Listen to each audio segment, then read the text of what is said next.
Buenos días. Vamos a empezar con los domingos de economía, otro domingo más. Y bueno, yo soy Iván Ayala, soy economista y investigador del Instituto Complutense de Estudios Internacionales.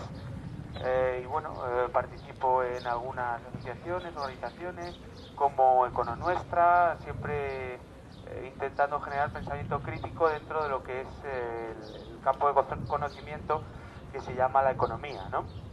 Entonces hoy básicamente he venido pues para plantear o para construir con vosotros un debate en torno a unos temas que tienen que ver con la Unión Europea y con los problemas que se plantean cuando empezamos a pensar en este proceso de construcción que se llama la Unión Europea, ¿no? Dentro del debate que se ha generado, además ahora está el ruido que se genera en torno a las elecciones europeas y todo el debate que se dirige dentro de las elecciones europeas, que muchas veces no es el debate que interesa para debatir Europa, ¿no? Porque los elementos importantes del contexto europeo muchas veces quedan fuera del debate electoralista, pero merece la pena por lo menos utilizar el altavoz de lo que es las elecciones y todo esto que se produce en torno a este evento político para lanzar nuestros mensajes, los debates que nos interesan a nosotros, los elementos que nos interesan dentro de este debate. Y con respecto a Europa, muchas veces se presentan, como en tantas otras cosas, planteamientos binarios de quedarse dentro, quedarse fuera, porque es más fácil la identificación de contextos paradigmáticos para la gente y la reducción de temas tan complejos en posiciones muy fáciles como quedarse dentro o quedarse fuera, ¿no? Pero hay que superar este tipo de planteamientos por ejemplo, tomando las posiciones que se llaman más o que podemos llamar europeístas. Pues hay que diferenciar, ¿no? Los europeístas, que son rupturistas dentro de la Unión Europea, es decir, son personas que defienden o intelectuales que defienden la permanencia de la construcción europea y por tanto de los Estados miembros, pero con una radicalidad en el cambio muy diferente a los que plantean, o a los europeístas que plantean digamos una continuidad institucional y meros retoques para que continúe lo que conocemos hasta hoy. En el caso de amalgamar, europeístas en una sola categoría, pues corremos el riesgo de juntar posiciones muy distintas y muchas veces contradictorias, y una vez más que no nos dejarán ver el contexto donde se desarrolla este debate. Desde la ortodoxia y el expertise de las instituciones europeas, es decir, todo lo que es el entorno de funcionariado, comisariado de la Unión Europea, etcétera, se están proponiendo ciertos cambios, porque es cierto que estamos en momentos constituyentes en el sentido de que hay cambios profundos que se están produciendo o que se van a producir, y entonces todos están tomando posiciones. La ortodoxia europea apuesta por un cambio donde se incluye pues ciertos elementos como la unión bancaria, por ejemplo, de la que luego podremos hablar si nos da tiempo, alguna agencia supranacional de control o supervisión financiera, respaldar un nuevo presupuesto europeo. Sabéis que uno de los planteamientos o de las críticas que se ha hecho a la Unión Europea es la inexistencia de un presupuesto único, como tienen como tienen los estados, ¿no? Un presupuesto sirve para estabilizar la economía, para asignar recursos o para redistribuir renta, algo que no puede hacer el presupuesto europeo, básicamente porque no llega al 1% del PIB total, y eso no sirve para utilizar el presupuesto como herramienta de política económica. Entonces, incluso dentro de la Unión Europea se está proponiendo el establecimiento de algún tipo de impuesto, como puede ser, pues impuestos verdes o algo así, para financiar este nuevo presupuesto. También proponen, y puede ser que lo hayáis, puede ser no, seguramente lo hayáis oído, es la de mutualizar el riesgo mediante algún tipo de solución de eurobonos o algo así, ¿no? Y por último, tal vez el cambio de mayor calado que se propone desde dentro de las instituciones europeas, como por ejemplo desde el comisario de empleo László Andor, pues es la utilización del Banco Central Europeo como prestamista de última instancia. Bueno, esto digamos que es digamos que son propuestas que vienen, como decimos, desde la inercia de la construcción europea que hemos conocido hasta ahora y que por tanto pues se hace necesario un análisis de cuál sería el cambio que esto supondría o si realmente supondría algún tipo de cambio o no, que es lo que vamos a plantear, ¿no? Entonces, en todo este contexto que ha producido la crisis económica dentro de la Unión Europea, no solo tenemos que apreciar los cambios que produce la crisis en las políticas que se están aplicando, es decir, las políticas de austeridad, es cierto que venían de mucho antes, ¿no? Las políticas de austeridad entre comillas, ¿no? Pero de recortes, de destrucción del sector público venían de antes, pero desde el 2007 se ha dado con una fuerza inusitada, ¿no? Entonces, este cambio que se produce dentro de la política económica europea hacia una radicalidad, hacia un desmantelamiento y un liquidacionismo de todo lo que tenga que ver con el sector público, pues no solo modifica el presente, sino que modifica el futuro y modifica las alternativas que tenemos encima de la mesa. Y esto es muy importante tenerlo en cuenta, porque en caso de que no apreciemos que las políticas actuales modelan también las alternativas que tenemos, pues podremos hablar o estaremos hablando de contextos metafísicos que son muy interesantes, pero que no nos permiten analizar la realidad y la posibilidad de alternativas reales. Yo creo que hay que tener en cuenta dos elementos a la hora de analizar la Unión Europea. La primera es que las instituciones europeas no están dirigidas por ingenieros, ¿no?, que modelan la realidad a partir de teorías económicas, sino que son intermediarios. Las instituciones europeas y los funcionarios que trabajan dentro son intermediarios políticos entre diferentes grupos sociales, diferentes percepciones e intereses sociales, ¿no? Entonces, en ese equilibrio es hacia donde, bueno, se tiende hacia un lado o hacia otro, ya sabéis hacia dónde se ha tendido hasta ahora. Y el segundo elemento que hay que tener en cuenta es que esta mala austeridad ha erosionado, como dicen algunos, ha destruido completamente, si es que tenía alguna, la legitimación democrática que tiene la Unión Europea. O lo que es lo mismo, que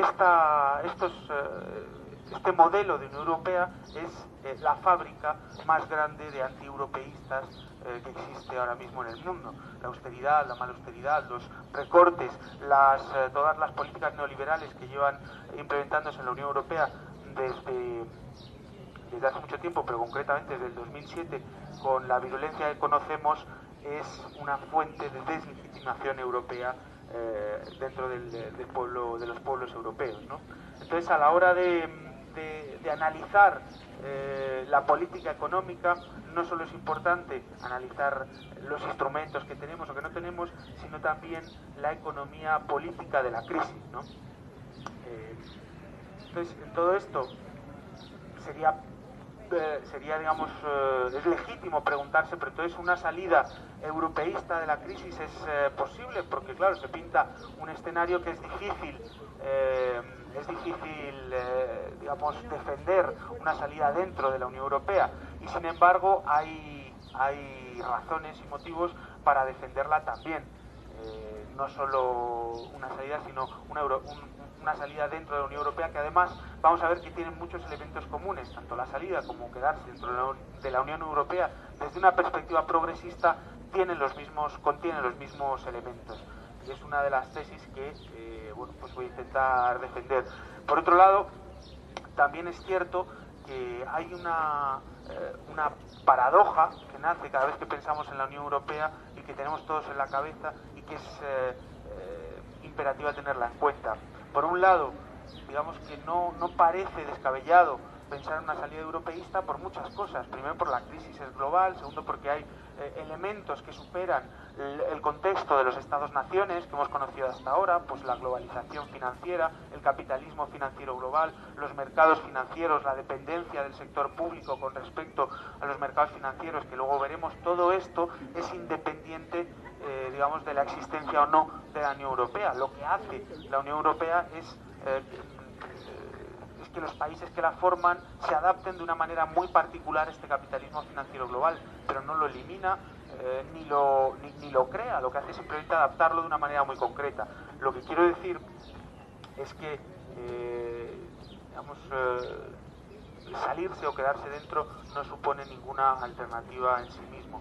Pero sin embargo, lo que sí es cierto es que la integración que se diseñó por Jean Monnet, Schuman, en fin, Marshall, Estados Unidos y las oligarquías que crearon en 1951 el germen de la Unión Europea, ese diseño de la Unión Europea está agotado. No tiene, ha llegado a sus límites, no tiene capacidad de generar,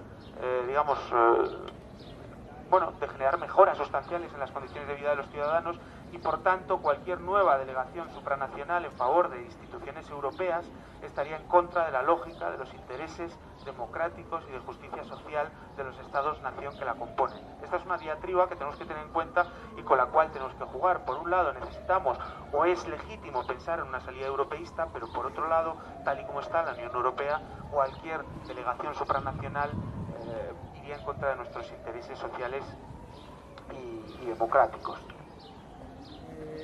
Lo que me parecía interesante también a la hora de, después de esta pequeña introducción y de cuáles son los elementos que a mí me saltan a la vista cuando pienso en la Unión Europea, me parecía interesante hacer una pequeña génesis de lo que ha sido la evolución de la Unión Europea, porque es muy importante saber dónde estamos, cómo hemos llegado hasta aquí, para saber dónde estamos y cuáles son, como decíamos, o dibujar los escenarios de alternativas posibles y concretamente con respecto a este país, al país donde estamos, que es España, pero por supuesto con respecto a todos los países con los que compartimos ciertas características en términos estructurales, que es toda la periferia europea. En Europa hay varias periferias, está la periferia del este de Europa, las periferias del sur de Europa. Nosotros compartimos más elementos de estructura económica con estas periferias del sur que con las periferias del este, pero por supuesto todas las periferias tienen elementos comunes. En primer lugar, dentro de esta evolución, quería resaltar el hecho de que es necesario identificar que estamos en un proceso de cambio. Pero claro, cuando a alguien se le pide definir qué es el cambio, le resulta muy difícil hacerlo, porque normalmente es una palabra de estas muy manida, una palabra que se utiliza, pues son epítetos que se utilizan básicamente sin contenido para modelar los sentimientos o grandes masas electorales hacia un lado o hacia otro. Pero en realidad la palabra cambio, cuando la pronuncian todos los políticos o cuando la pronuncian las instituciones europeas, no significa absolutamente nada. Entonces merece la pena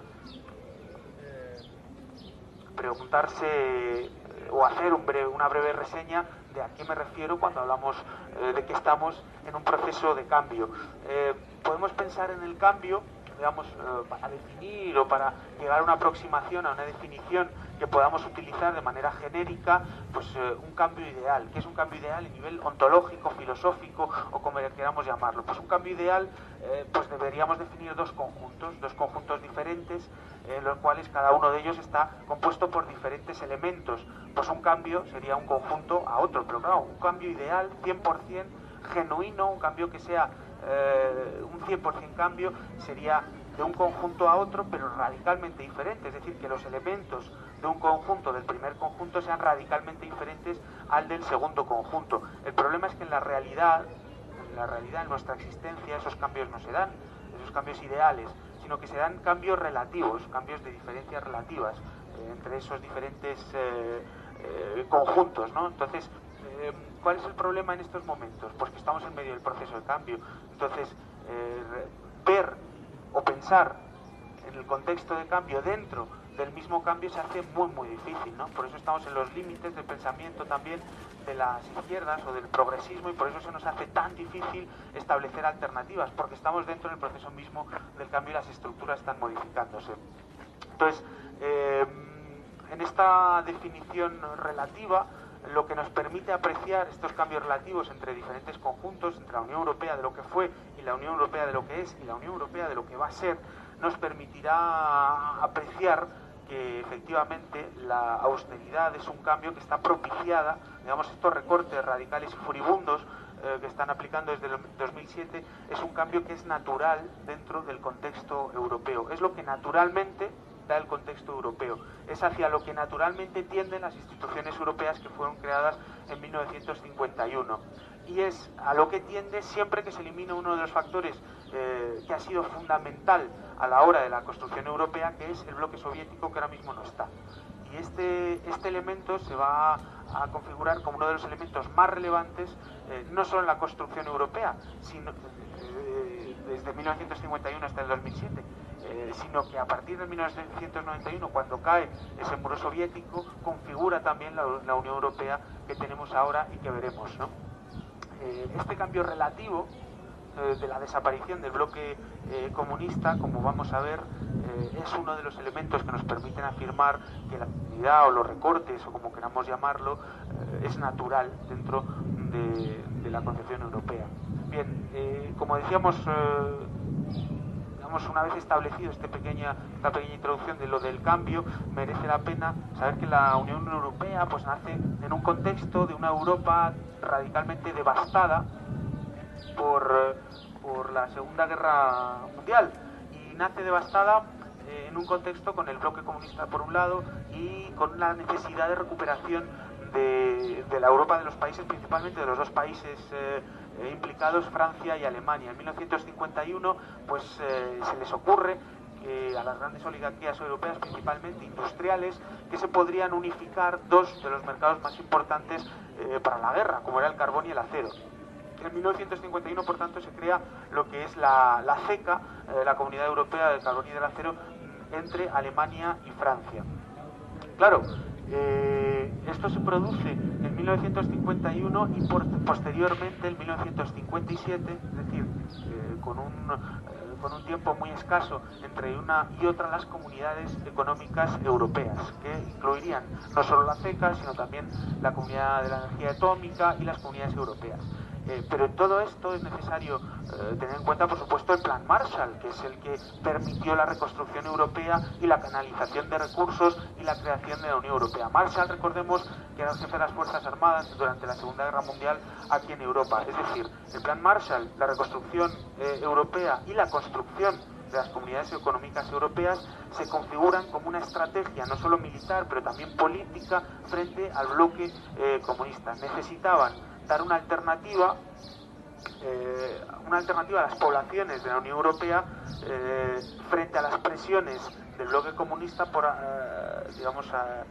que presionaban al alza las condiciones de vida de los trabajadores, no solo en el bloque, pero también fuera del bloque. Entonces, frente a esta presión y esta amenaza, lo que se les ocurrió fue la creación de la Unión Europea. Fue tal el éxito de la Unión Europea que se establecieron unos pasos para llegar a lo que era la Unión Aduanera, que fue el primer paso que se dio.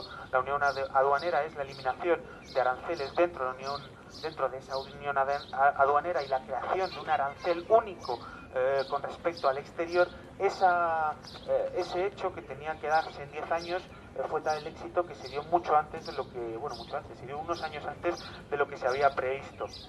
Esto nos hace atisbar una de las razones por las cuales la construcción europea tiene cierto éxito en ese momento, y es que hay un interés político en construir esa unión aduanera y además de dotarla de ciertos instrumentos que permitieran por lo menos mantener unos estándares de vida concretos con respecto a lo que había habido antes, ¿no? La pauperización de la clase trabajadora, en fin, unas condiciones, etcétera. Es en este momento cuando, lo que se llama, o lo que llaman los keynesianos la época dorada del capitalismo, porque, se implementan políticas de demanda agregada dentro de lo que es los 6 países que constituyeron esa comunidad económica europea.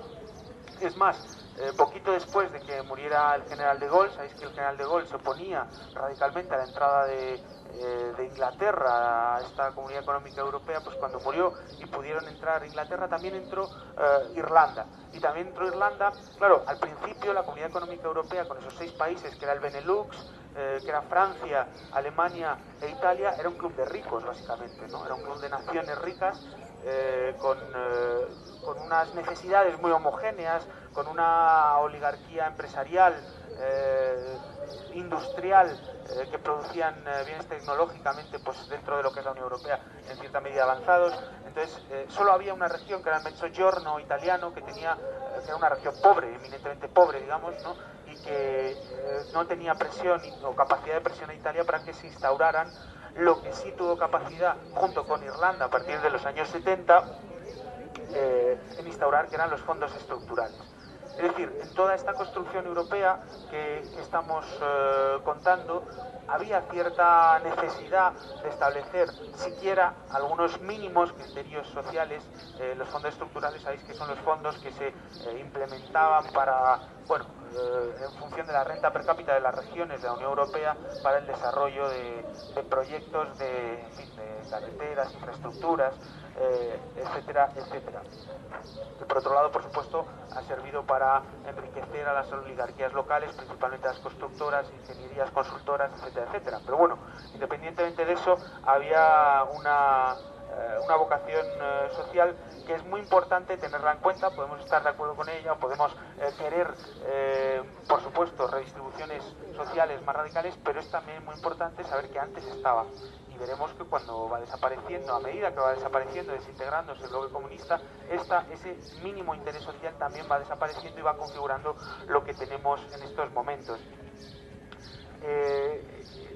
En estos años de la Unión, cuando se genera la Unión Aduanera y digamos que la Unión, la Comunidad Económica Europea, la Comunidad Económica Europea tenía cierto dinamismo, mucho dinamismo, no nace precisamente en contextos de optimismo económico, porque muchas veces se dice que el euroescepticismo es inherente a los declives económicos, ¿no?, como los de los años 70. Bueno, pues precisamente en los años 70, cuando estalla Bretton Woods, es que Bretton Woods es el acuerdo de guerra que dio lugar a la generación del régimen económico que estaba, o que generó el Fondo Monetario Internacional, el Banco Mundial y lo que posteriormente fue la Organización Mundial del Comercio, y que generó un patrón oro que duró hasta 1973. Bueno, pues el estallido en 1973 por las políticas norteamericanas, principalmente exteriores y con Vietnam, en fin, el estallido de este Bretton Woods hizo que Europa tomara, la Comunidad Económica Europea desde entonces, tomara la decisión de crear el Sistema Monetario Europeo. El Sistema Monetario Europeo porque, digamos que el estallido de Bretton Woods dejó a las monedas en una volatilidad excesiva para el proyecto europeo que estaban creando. Entonces hubo una respuesta. Esa respuesta fue la creación del Sistema Monetario Europeo, que era una especie de serpiente dentro de la cual estarían todas las monedas que participaban dentro del proceso de construcción europeo. Europa era en ese momento un elemento económico activo, económicamente activo, económicamente capitalista activo, y una respuesta capitalista al bloque comunista, cierto, pero era activo en el sentido de que proponía alternativas a lo que estaba pasando en el exterior. Esta fue la época, un poquito después, 1986, con el Acta Única, donde se introdujo a España y a Portugal, ¿no? El Acta Única es uno de los grandes tratados de la Unión Europea. Pero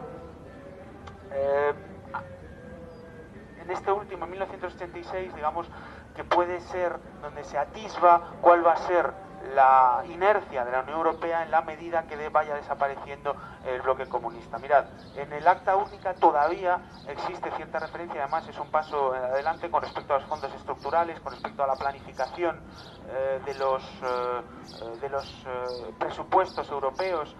Es decir, había un dinamismo dentro de lo que se pretendía, un dinamismo social, entre comillas, por supuesto, siempre, pero había ese dinamismo que va a ir desapareciendo con todos los posteriores tratados, absolutamente todos los posteriores tratados de la Unión Europea. Fijaos que en 1986 es el Acta Única y en 1992 el siguiente gran tratado ya es el Tratado de Maastricht, es decir, ningún atisbo, por supuesto, a pesar de que se crearon el Fondo de Cohesión, pero ningún atisbo de esa preocupación social que anteriormente podía haber existido, por lo menos la ilusión de el espejismo de esa preocupación social que tenía la construcción europea al principio. Pero es que después del 1992, del Tratado de Maastricht, por supuesto, cuyos principales cambios pues es la creación de la Unión Europea, en fin, la creación, ¿no?, del germen que posteriormente fue el Banco Central Europeo, la creación de lo que posteriormente fue el euro, la creación del el Pacto de Estabilidad, en fin, todos estos elementos que posteriormente, fijaos que han ido radicalizándose, pero que hay un paralelismo absoluto entre la decadencia del bloque comunista y el incremento o el incremento de la virulencia del neoliberalismo en el seno de la Unión Europea, que siempre ha estado ahí, siempre ha sido uno de los motores de crecimiento, pero no ha sido siempre el único y el monopolio que lideraba la creación europea. Anteriormente había otros en pugna, que evidentemente no todos tenían la misma fuerza, pero sí existían, y esa coexistencia o inexistencia en estos momentos es importante, ¿no? A partir de aquí, de 1992, cualquier mención a la cohesión es simplemente ilusión dentro de los tratados europeos. Está Ámsterdam en 1997, Niza o Lisboa en el 2007. ¿No? La diferencia entre los tratados de 1986 hacia atrás y de 1986 hacia adelante es radical. Es radical el cambio en la dirección hacia la que estamos en estos momentos, que probablemente la crisis ha acelerado, pero que ya estaba en ese momento. Bien, todo esto, ¿qué es lo que ha causado?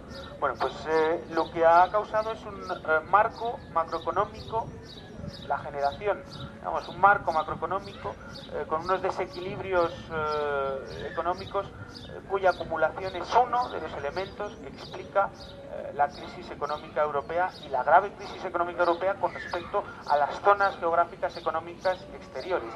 Nosotros vemos dentro de la Unión Europea la zona euro, vemos que es la región económica con menor crecimiento, con mayores problemas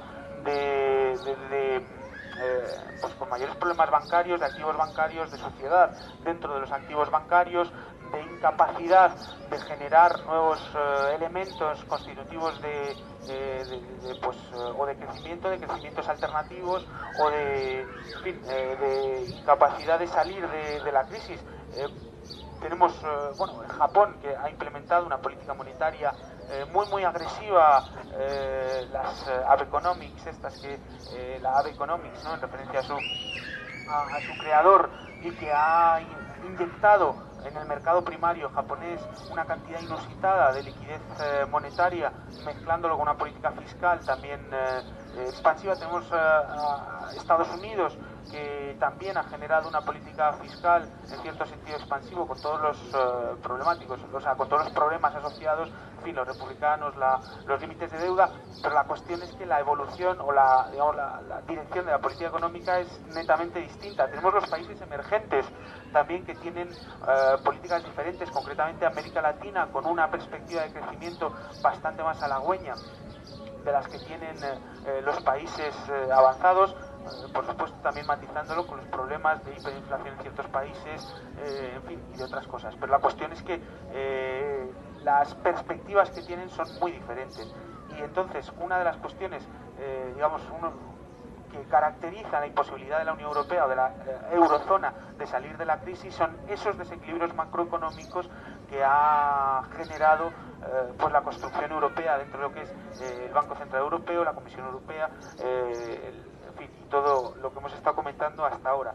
Por tanto, primer elemento, desequilibrios macroeconómicos que nos impiden salir.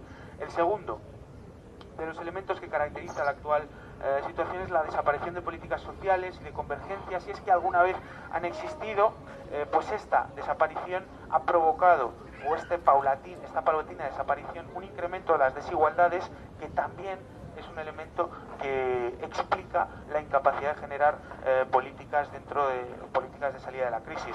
Sabéis que ahora mismo hay un debate candente que ha sacado el socialdemócrata economista socialdemócrata Piketty, ¿no?, con su análisis muy interesante de lo que es la desigualdad. Entonces, una de los elementos que los post-keynesianos, de los socialdemócratas están identificando como, he dicho de post-keynesianos y socialdemócratas como dos elementos o intelectualidades diferentes, ¿no? Pues están identificando como problemáticas dentro de la crisis es la generación de las desigualdades. El análisis de Piketty es muy directo, ¿no? Es directamente el hecho de que la desigualdad, el proceso de acumulación capitalista, cuando dentro de este proceso los retornos del capital es superior o son superiores al crecimiento de la economía, pues la acumulación, es decir, la desigualdad, crece exponencialmente. Entonces, al incrementar esta desigualdad y trasladando, digamos, la carga impositiva desde las clases más altas a las clases medias, esto lo que hace es generar una incapacidad por parte de los sectores públicos de mantener las estructuras que, pues, llamémosla estado social o estado de bienestar, ¿no? Es decir, que la recaudación impositiva, al centrarse en las clases medias que no tienen, digamos, o que han sufrido una caída en su salario relativo, en su salario real, y en la participación del salario dentro de la economía, pues claro, si lo han sufrido durante los últimos 30 años y aparte, por otro lado, se está incrementando la carga impositiva de esas clases medias y clases, por supuesto, más desfavorecidas, esto genera una incapacidad del Estado de sostener esas instituciones, pero básicamente porque hay una merma o una incapacidad de extracción de recursos o de recaudación de esas clases adineradas. Esta desigualdad, por tanto, conforma una de las razones. No es que sea, también es que sea una reivindicación política, por supuesto, y una reivindicación social, pero es que es una causa macroeconómica de la desigualdad de la crisis, de la génesis de la crisis y la incapacidad de la salida, la desigualdad. Segundo elemento. El tercer elemento que parece importante es la política económica dentro de la Unión Europea.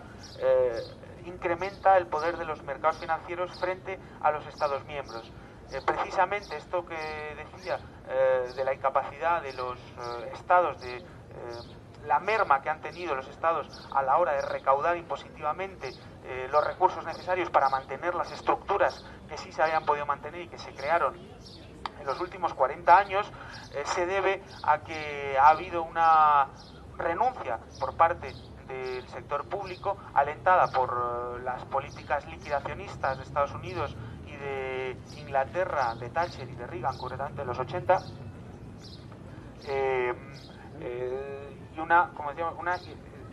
y una voluntad liquidacionista con todo lo que tiene que ver con el sector público. Esto ha hecho que los impuestos pues se vayan reduciendo, se eliminen figuras impositivas, principalmente a las clases más adineradas, el impuesto de sociedades, el impuesto de patrimonio, el impuesto de sucesiones y donaciones, las grandes figuras impositivas que todavía quedan, como el impuesto de sociedades o el impuesto de la renta, pues ha caído su capacidad de recaudación porque se han reducido los tipos más altos, porque han subido los tipos más bajos, se han ido reduciendo los intervalos y la capacidad adquisitiva, y los estados lo que han hecho es cada vez más apoyarse en la deuda, en la generación de la deuda, que por otro lado controlan los mercados financieros. Esto en la Unión Europea se exacerba, en la Unión Europea, en la zona euro concretamente, se exacerba porque, aparte de estar dentro de esta tendencia global, los estados emiten una deuda cuya moneda no controlan, ¿no? Emiten una deuda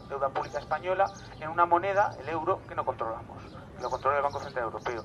Esto nos deja frente a los mercados financieros en una situación de mayor vulnerabilidad de la que tienen los países que sí controlan estas herramientas. Bueno, tercer elemento, como decíamos, un incremento del poder de los mercados financieros. Y en último lugar sería, por supuesto, que todas aquellas instituciones europeas que se han ido creando, se han creado al margen de los criterios democráticos que tradicionalmente han impregnado la creación de los estados y las luchas sociales dentro de los estados. Bueno, la creación de la Unión Europea se ha hecho fuera de esas luchas democráticas y al margen de estas tendencias o principios clásicos de la democracia, y por tanto pues están al margen del control político de los pueblos europeos. Estos cuatro elementos configuran no solo la realidad, sino también el futuro de la Unión Europea. Por tanto, no me gustaría acabar sin poder comentar precisamente la conclusión, pues ciertas alternativas que podíamos establecer y que supondríamos, como decíamos al principio, un cambio relativo o por lo menos que nos permitiría identificar direcciones de cambio. Pero direcciones de cambio dentro o fuera del contexto europeo. Bueno, pues lo que a mí me parece es que defender una dirección de cambio fuera de la Unión Europea significa defender una dirección de cambio dentro de la Unión Europea. Es decir, los elementos que configuran un cambio que podríamos identificar como un cambio genuino europeísta serían los mismos elementos que nos permiten pensar en un cambio no europeísta fuera de la Unión Europea. Es decir, en primer lugar, la reforma financiera, no la unión bancaria. La unión bancaria es la renuncia a controlar los mercados financieros, eso es la unión bancaria. Y lo que se hace es europeizar administrativamente ciertas funciones o cierta parte de la política fiscal en lo que se refiere a la actuación o a cierta actuación de los mercados financieros. Bien, eso nos interesa, porque como hemos visto, la evolución de los mercados financieros en lo que se llama la financiarización no se puede responder únicamente con la administrativización o europeización de una parte muy concreta, sino que es el conjunto de concepción de cómo funciona el mercado financiero que se ha de modificar. Es decir, si esta crisis se ha producido en el mercado financiero privado, necesitamos modificar el funcionamiento mismo dentro de ese mercado financiero privado antes de poder continuar, que el proceso económico continúe de manera normal. Entonces esa financiarización necesita de una actuación directa del sector público. En segundo lugar, el problema de la deuda. Vamos a ver, ahora mismo las deudas de los países periféricos, concretamente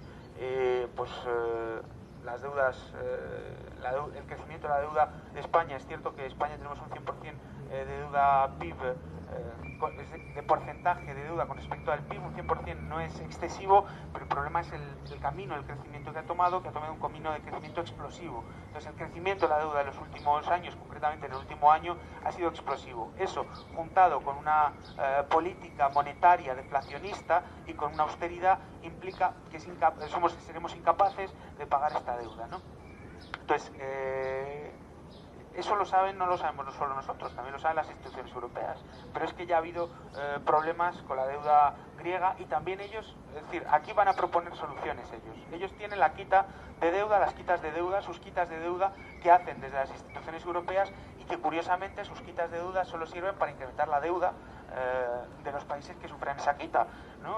Porque no están diseñadas para reducir ni el proceso de endeudamiento ni el montante total de deuda. Están diseñadas para dar balones de oxígeno a los sectores financieros que son los que generan esa deuda. Entonces nosotros necesitamos concepciones diferentes en la de reducciones de deuda. Por supuesto auditorías, pero por supuesto el problema de la deuda no se puede centrar únicamente en el montante de deuda, es decir, en cuánta deuda hay. Eso es muy importante también, y bajarla a través de procesos de auditorías democráticas hasta niveles aceptables. Bueno, pero es que el proceso de endeudamiento, es decir, el proceso de endeudamiento que lleva a la acumulación de ese stock de deuda es tan importante o más como reducir el montante actual de deuda. Y ese proceso de endeudamiento está muy en relación con el proceso de crecimiento que hemos tenido en los últimos años. Por tanto, cuestionar el proceso de crecimiento que hemos tenido en estos años y estar radicalmente en contra de esas salidas de la crisis que propugnan únicamente un crecimiento y sin ponerle ningún tipo de apellido detrás a ese crecimiento, no nos sirven. Pero es que no nos sirven dentro y no nos sirven fuera tampoco de la Unión Europea, como tampoco nos sirve dentro o fuera de una unión bancaria. Nos sirve modificar las estructuras y funcionamiento del sector bancario, estemos dentro de la Unión Europea, estemos fuera de la Unión Europea. Por tanto, lo que al final estoy diciendo, ya para terminar, para no extenderme más, lo que estoy diciendo es que todas las luchas que tenemos en los contextos nacionales, en los estados-naciones, de la periferia, pero también del centro de Europa, todas esas luchas son las que nos van a permitir o bien modificar la Unión Europea o bien modificar estructuras dentro de nuestros estados-nación que en un futuro puedan suponer una modificación de la Unión Europea. Pero no se puede renunciar a ninguna de las dos luchas. No se puede renunciar ni a la lucha dentro de la Unión Europea porque apostemos por una salida, ni se puede renunciar a las luchas nacionales porque estemos apostando por una Unión Europea, sino que en la construcción de esas luchas, dos, dentro y fuera, estaremos construyendo la alternativa que nos están negando desde dentro y sobre todo que nos están negando con el debate electoralista que está habiendo ahora de la Unión Europea. Bien, como conclusión, Y para terminar, en primer lugar, la historia de Europa no es la historia que acabo de contar. La historia de Europa no es la historia de la Unión Europea, ¿no?, que empieza en 1951. Se aproxima más a la historia de Europa lo que Erich Hobsbawm llama la historia o la edad de las revoluciones, ¿no?, la edad de los derechos sociales, la edad de la emancipación del hombre, la lucha de la emancipación del hombre que se produjo en el siglo XX, principalmente. Sabéis que el siglo XX, Alain Badiou, el filósofo este francés, dice que el siglo XX es el siglo de la lucha por la emancipación del hombre. Bueno, pues dentro de esa emancipación muchas de las batallas ideológicas se han dado dentro de la Unión Europea, dentro del contexto de Europa, y esas luchas sociales, esas revoluciones sociales, esa lucha por los derechos sociales son sobre las bases o las que podemos formar una Europa, o la Europa que nos atrae. En segundo lugar, dentro o fuera, es necesario establecer criterios de cambio económico: deuda, reforma financiera, reformas democráticas y lucha contra la desigualdad. En tercer lugar, se puede reivindicar y hacer esto ahora dentro de la Unión Europea, lo que también nos está dando balones de oxígeno para hacer o para luchar fuera de la Unión Europea en contextos en contextos de estados nacionales. De hecho, son posiciones de algunos de los partidos que se presentan ahora pues no sé, el discurso de Syriza, no quieren romper con la Unión Europea, pero lo que plantean es una alternativa que harán dentro o fuera de la Unión Europea. Eso es una interesante. Y para terminar, nada más una cita de Erich Hobsbawm, que dice algo así como los mitos nacionales constituyen otro problema en el que hay que saber diferenciar entre lo que llega desde abajo y lo que se impone desde arriba. Esos mitos no surgen espontáneamente de la existencia real de la gente, sino que son más bien algo que la gente aprende de alguien, de los libros, de los historiadores, de las películas o de los que hoy en día hacen la televisión. Bueno, pues a esta cita también diría que, bueno, los mitos o las construcciones políticas también se hacen de los movimientos sociales, porque las reivindicaciones de hoy de los movimientos sociales serán las reivindicaciones o las políticas que se aplicarán mañana. Así que nada más.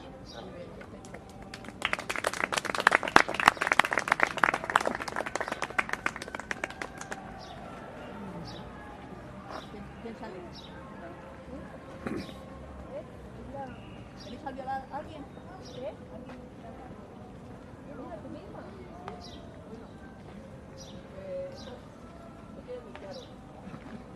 Me ha encantado porque lo tienes muy claro. Me ha encantado porque lo tienes muy claro, porque como dices tú, estamos dentro del proceso y la incertidumbre es total, ¿no? Me parece que no hablo. La incertidumbre es total. Bueno, también me ha gustado porque de alguna manera me he encontrado identificado con lo que has dicho, ¿no? El tema de cuando decimos los derechos sociales, en una época socialdemócrata, como diciendo, no, insuficiente. Aquello fue un milagro de vida que estaba la URSS. Ahora que no está la URSS, al medio. Ahora que no está la URSS de derechos sociales, nada de nada. Ahora que no nos lo quiten y poquito a poco rascar, porque fue el miedo y, como dices tú, el apoyo, la clarividencia que tenía el sistema capitalista. Decía, oye, si no apoyamos a esto se pone todo el mundo en revolución. Entonces, que no despreciemos los derechos que se consiguieron, que fue prácticamente un milagro, me parece a mí. Y efectivamente, la mejor época que dices tú, de los 30 años estos gloriosos de la economía europea después de la Segunda Guerra Mundial. Bueno, y luego, dentro de mi incertidumbre, porque todavía tienes leídas las cosas, el problema es que luego te gusta tener todo unido y para tener las cosas claras, es, primero, efectivamente, ahora estamos hablando de la unión bancaria, del MUR, del MUS, de todos estos organismos que se están haciendo pues, para que un banco no quiebre, para ver cómo está los bancos, todos estos organismos. Siempre te dices tú, pero bueno, ¿eso es bueno o es malo? Esa incertidumbre globalmente, ¿no? Porque efectivamente lo que está claro que se va a mejorar el sistema financiero un poco, el sistema financiero. Sin embargo, también está lo de perder soberanía. Y globalmente, desde luego, lo que sí has dicho es que es insuficiente, está claro. Pero entonces no sé si todavía ese tema, que no lo tengo claro, a lo mejor tú lo tienes claro, si conviene de momento apoyar estos cambios en Europa que parece que mejoran el sistema financiero, y eso es un poco, quizás me parece que lo tienes tú más claro, pero bueno.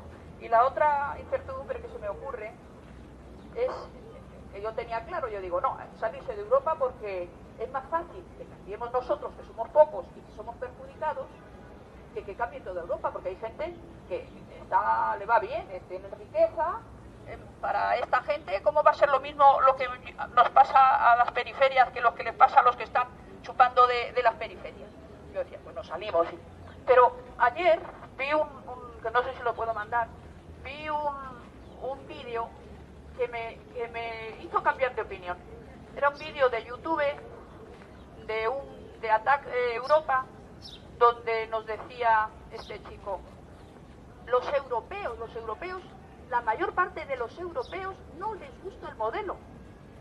O sea, incluso a los que están bien económicamente, no les gusta el modelo. Digo, oye, a lo mejor resulta que se sale mejor de estos tratados y de esta Unión Europea con los europeos porque están más racionalmente, aunque algunos tengan económicamente mayor la renta, sin embargo, socialmente están peor.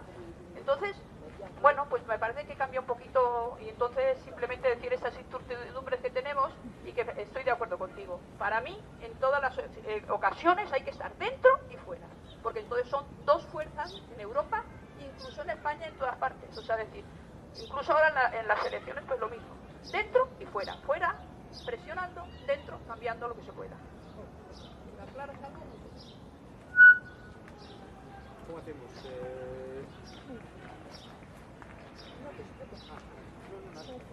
Sí, vale. Otro turno.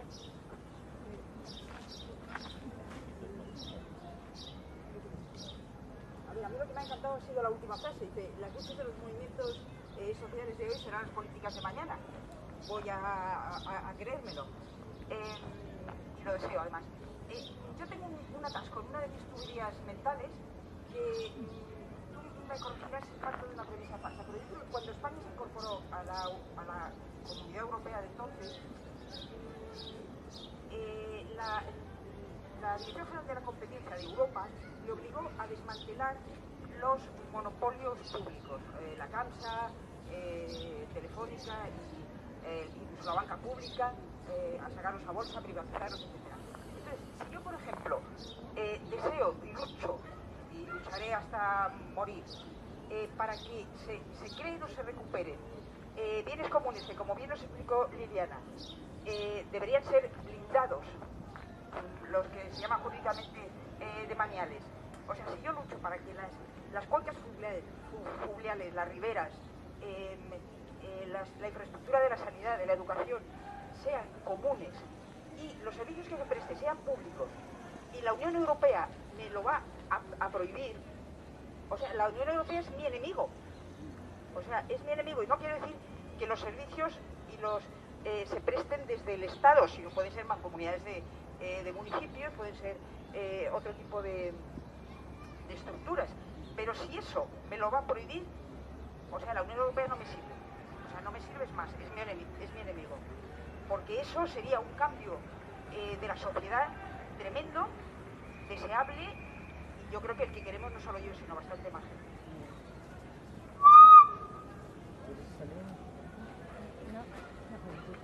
Sí, yo también aprecio mucho la exposición de Iván. Yo creo que está muy documentada y nos enseña cosas, ¿no? Yo solamente quería observar que, fijaros, el fin de semana pasado, bueno, a mí y a otros compañeros estuvimos en Rascafría, en lo que fue un referendo municipal con el tema del agua. Realmente es modélico, es lo que deberíamos poder hacer en todos los barrios de Madrid y en muchísimos de los pueblos de este país, ¿no? Y es que efectivamente los ciudadanos se movilizaran para responsabilizarse y decidir sobre lo suyo, qué van a hacer y cómo lo van a gestionar, ¿no? Ese sería, digamos, para mí el modelo idílico prácticamente, pero que está en la realidad, se está ahora mismo luchando por ello, ¿no? Y entonces allí se decía una cosa que me resulta muy a propósito de lo que ha dicho Iván, ¿no?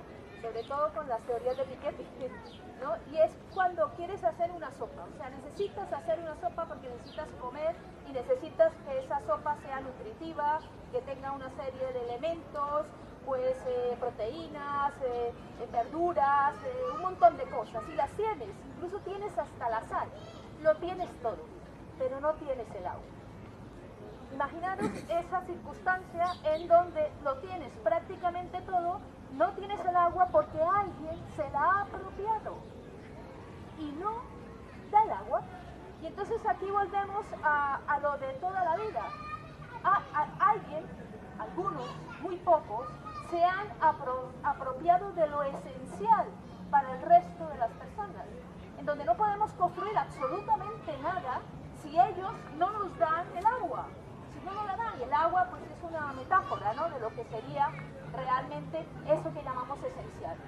Y entonces, claro, ahí está la cuestión de las luchas. Ya lo hemos intentado todo, hemos creado instituciones, estructuras y tal, pero en todas estas estructuras, instituciones que hemos creado, hemos permitido, con esas instituciones infraestructuras e instituciones, que alguien se apropie de algo que es esencial, ¿no? La única manera que tenemos es arrebatárselo, recuperarlo para poder hacer esa sopa, y cambiar a la vez las instituciones y las infraestructuras y esas estructuras que hemos creado para que alguien no se la vuelva a apropiar en el futuro. O sea, tenemos que hacer las dos cosas. Luchar por su recuperación y luchar también para crear las instituciones necesarias para que no vuelva a ocurrir que alguien se apropie del agua.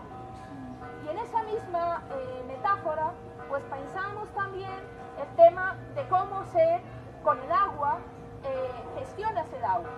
Porque el agua no es un bien que, digamos, pueda corresponder exclusivamente a un pueblo, a un barrio, a una pequeña localidad, sino que el agua además tiene que encauzarse y tiene que discurrir por muchísimos lugares, incluso por varios países.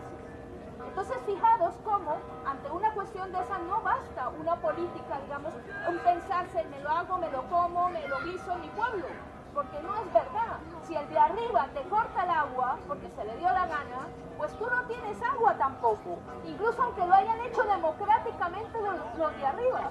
Recuerden las minas de Almadén que producían este mineral que es tan contaminante, mercurio, y echaban el mercurio al agua. Claro, ellos no se lo bebían, pero los de abajo sí. Y entonces, claro, les estaban contaminando el agua, ¿no?, a los pueblos de abajo. Pues todo eso requiere unas políticas coordinadas, cooperativas y todo lo demás, mancomunadas, como dice Teresa, para que realmente pueda gestionar de manera razonable y que todos podamos vivir y fabricar esa sopa que necesitamos.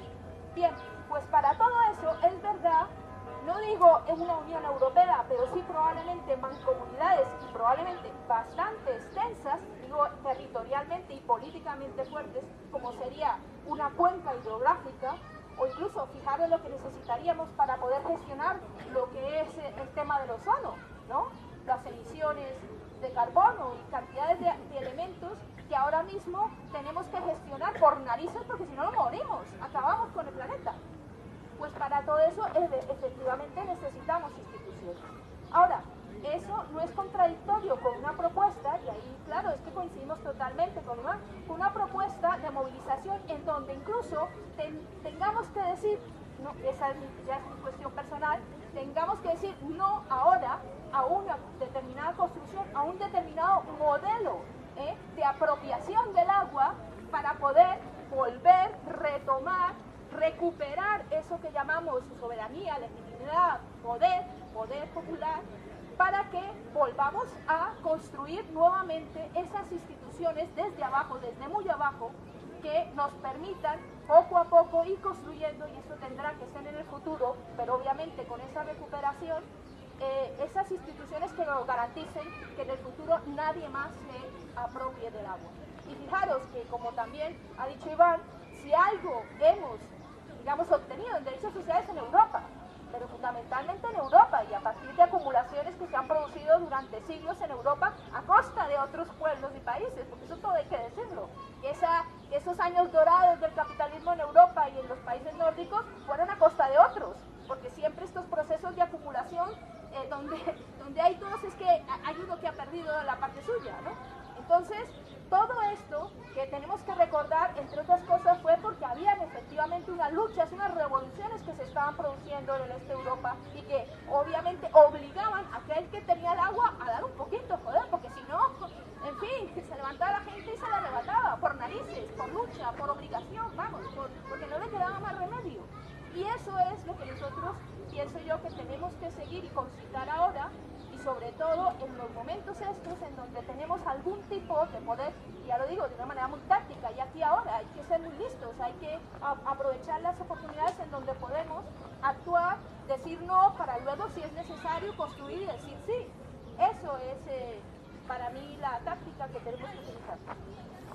Una preguntita, es una pregunta nada más, no hace falta. Buenos días. Vamos a empezar con los domingos de economía, otro domingo más. Y bueno, yo soy Iván Ayala, soy economista y investigador del Instituto Complutense de Estudios Internacionales. Y bueno, participo en algunas asociaciones, organizaciones, como Econonuestra, siempre intentando generar pensamiento crítico dentro de lo que es el campo de conocimiento que se llama la economía, ¿no? Entonces hoy básicamente he venido pues para plantear o para construir con vosotros un debate en torno a unos temas que tienen que ver con la Unión Europea y con los problemas que se plantean cuando empezamos a pensar en este proceso de construcción que se llama la Unión Europea, ¿no? Dentro del debate que se ha generado, además ahora está el ruido que se genera en torno a las elecciones europeas y todo el debate que se dirige dentro de las elecciones europeas, que muchas veces no es el debate que interesa para debatir Europa, ¿no? Porque los elementos importantes del contexto europeo muchas veces quedan fuera del debate electoralista, pero merece la pena por lo menos utilizar el altavoz de lo que es las elecciones y todo esto que se produce en torno a este evento político para lanzar nuestros mensajes, los debates que nos interesan a nosotros, los elementos que nos interesan. Es cierto que estamos en momentos constituyentes en el sentido de que hay cambios profundos que se están produciendo o que se van a producir, y entonces todos están tomando posiciones. La ortodoxia europea apuesta por un cambio donde se incluye pues ciertos elementos como la unión bancaria, por ejemplo, de la que luego podremos hablar si nos da tiempo, alguna agencia supranacional de control o supervisión financiera, respaldar un nuevo presupuesto europeo. Sabéis que uno de los planteamientos o de las críticas que se ha hecho a la Unión Europea es la inexistencia de un presupuesto único, como tienen como tienen los estados, ¿no? Un presupuesto sirve para estabilizar la economía, para asignar recursos o para redistribuir renta, algo que no puede hacer el presupuesto europeo, básicamente porque no llega al 1% del PIB total, y eso no sirve para utilizar el presupuesto como herramienta de política económica. Entonces, incluso dentro de la Unión Europea se está proponiendo el establecimiento de algún tipo de impuesto, como puede ser, pues impuestos verdes o algo así, para financiar este nuevo presupuesto. También proponen, y puede ser que lo hayáis, puede ser no, seguramente lo hayáis oído, es la de mutualizar el riesgo mediante algún tipo de solución de eurobonos o algo así, ¿no? Y por último, tal vez el cambio de mayor calado que se propone desde dentro de las instituciones europeas, como por ejemplo desde el comisario de empleo László Andor, pues es la utilización del Banco Central Europeo como prestamista de última dentro de este debate. Y con respecto a Europa, muchas veces se presentan, como en tantas otras cosas, planteamientos binarios de quedarse dentro, quedarse fuera, porque es más fácil la identificación de contextos paradigmáticos para la gente y la reducción de temas tan complejos en posiciones muy fáciles como quedarse dentro o quedarse fuera, ¿no? Pero hay que superar este tipo de planteamientos por ejemplo, tomando las posiciones que se llaman más o que podemos llamar europeístas. Pues hay que diferenciar, ¿no? Los europeístas, que son rupturistas dentro de la Unión Europea, es decir, son personas que defienden o intelectuales que defienden la permanencia de la construcción europea y por tanto de los Estados miembros, pero con una radicalidad en el cambio muy diferente a los que plantean, o a los europeístas que plantean, digamos, una continuidad institucional y meros retoques para que continúe lo que conocemos hasta hoy. En el caso de amalgamar, digamos, europeístas en una sola categoría, pues corremos el riesgo de juntar posiciones muy distintas y muchas veces contradictorias, y una vez más que no nos dejarán ver el contexto donde se desarrolla este debate. Desde la ortodoxia y el expertise de las instituciones europeas, es decir, todo lo que es el entorno de funcionariado, comisariado de la Unión Europea, etcétera, se están proponiendo ciertos cambios. Aunque estas europeas no están dirigidas por ingenieros, ¿no?, que modelan la realidad a partir de teorías económicas, sino que son intermediarios. Las instituciones europeas y los funcionarios que trabajan dentro son intermediarios políticos entre diferentes grupos sociales, diferentes percepciones e intereses sociales, ¿no? Entonces, en ese equilibrio es hacia donde, bueno, se tiende hacia un lado o hacia otro, ya sabéis hacia dónde se ha tendido hasta ahora. Y el segundo elemento que hay que tener en cuenta es que esta mala austeridad ha erosionado, como dicen algunos, ha destruido completamente, si es que tenía alguna, la legitimación democrática que tiene la Unión Europea. O lo que es lo mismo, que este modelo de Unión Europea es la fábrica más grande de antieuropeístas que existe ahora mismo en el mundo. La austeridad, la mala austeridad, los recortes, todas las políticas neoliberales que llevan implementándose en la Unión Europea desde hace mucho tiempo, pero concretamente desde el 2007, con la virulencia que conocemos, es una fuente de deslegitimación europea dentro de los pueblos europeos, ¿no? Entonces, a la hora de analizar la política económica, no solo es importante analizar los instrumentos que tenemos o que no tenemos, sino también la economía política de la crisis, ¿no? Entonces, en todo esto sería digamos, es legítimo preguntarse, pero entonces una salida europeísta de la crisis es posible por distancia. Bueno, esto digamos que es digamos que son propuestas que vienen, como decimos, desde la inercia de la construcción europea que hemos conocido hasta ahora, y que por tanto pues se hace necesario un análisis de cuál sería el cambio que esto supondría, o si realmente supondría algún tipo de cambio o no, que es lo que vamos a plantear, ¿no? Entonces, en todo este contexto que ha producido la crisis económica dentro de la Unión Europea, no solo tenemos que apreciar los cambios que produce la crisis en las políticas que se están aplicando, es decir, las políticas de austeridad, es cierto que venían de mucho antes, ¿no?, las políticas de austeridad entre comillas, ¿no?, pero de recortes, de destrucción del sector público, venían de antes, pero desde el 2007 se ha dado con una fuerza inusitada, ¿no? Entonces, este cambio que se produce dentro de la política económica europea hacia una radicalidad, hacia un desmantelamiento y un liquidacionismo de todo lo que tenga que ver con el sector público, pues no solo modifica el presente, sino que modifica el futuro y modifica las alternativas que tenemos encima de la mesa. Y esto es muy importante tenerlo en cuenta, porque en caso de que no apreciemos que las políticas actuales modelan también las alternativas que tenemos, pues podremos hablar o estaremos hablando de contextos metafísicos que son muy interesantes, pero que no nos permiten analizar la realidad y la posibilidad de alternativas reales. Yo creo que hay que tener en cuenta dos elementos a la hora de analizar la Unión Europea. La primera es que las instituciones